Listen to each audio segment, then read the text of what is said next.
Welcome to the Advanced Effects installment for the TouchMix Training series. Now, if you're already familiar with effects processing on a live mixer, then you're in the right place. But if not, I would suggest checking out the Effects Wizard tutorial first. The TouchMix has 4 multi-effects processing engines, which you can use for a mono delay, a stereo delay, chorus, or pitch shifter. You also have access to 2 reverb processors, the dense reverb and the lush reverb. All of these processors can be used in any combination. On some other mixers, you have to give up auxiliary mixes to get all of your effects processors. I'm happy to say that on the TouchMix, that's not the case. You get 4 dedicated effects buses, and you get 1 pitch corrector that you can apply to any mono input channel. The effects routing on TouchMix is what you would expect to find on any full-featured digital mixer.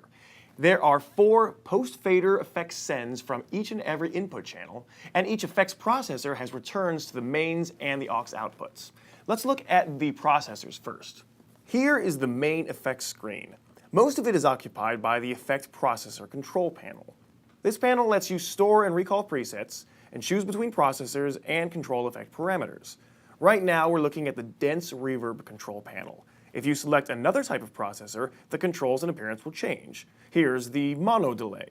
Note the tap tempo button. Touch it and you can set the delay tempo using the master control wheel. Some of the control panels also include a simple mode option. To the right of the control panel is the Effect Return Master Fader. This adjusts how much of the effect is sent to the main output. Now across the top you'll see a row of knobs. These let you return the effect of the auxiliaries for performers who want effects in their monitors.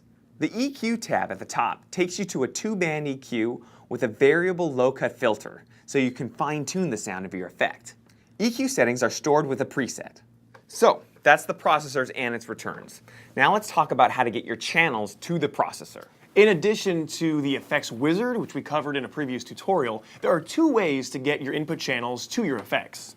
From the input channel screen, just select the FX tab. On the left of the screen, you will see 4 processor icons. If you wish to use a different processor or preset, touch the icon to go to the FX master screen. Press Home to come back. The 4 horizontal faders are your effects sends. Bring up 1 or more faders for the effects that you want to use on this channel. If you're in advanced mode, you will see 2 global effects parameters knobs. These let you adjust the 2 most important parameters for the selected processor without having to go to the master effects screen.